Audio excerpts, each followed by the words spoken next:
Land title act అనేది దండగమారి act. ఇది రైతులకి భూమి మీద ఉన్న హక్కును కూడా తీసేస్తుంది.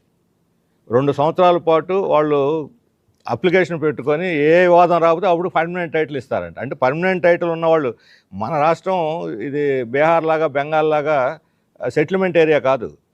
మన రాష్ట్రంలో సెటిల్మెంట్ అంతా 20%. పర్మనెంట్ ల్యాండ్ హోల్డింగ్స్ 80% బ్రిటిష్ కాలం నుంచి. వీటిని మళ్ళీ సెటిల్ చేసేది ఏంటి? బెంగాల్లో బీహార్లో చేశారంటే అర్థం ఉంది. ఇక్కడ కావాల్సింది ఏంటంటే 2 లక్షల మందికి ఇళ్ళు వేసుకొని ప్రభుత్వ స్థలాల్లో నివాసం ఉంటున్న వాళ్ళకి ఇళ్ల స్థలాలు పట్టాలు లేవు. అటవీ ప్రాంతం, ఏజెన్సీ ప్రాంతంలో గిరిజనులు సాగు చేసుకున్న పోడు భూములకు పట్టాలు లేవు.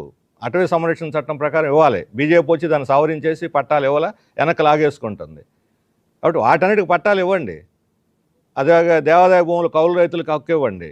కనీసం లేపేయకుండా, పేద రైతులకి ఉంటే వాళ్ళకి లేపేయకుండా, కౌలు రైతులు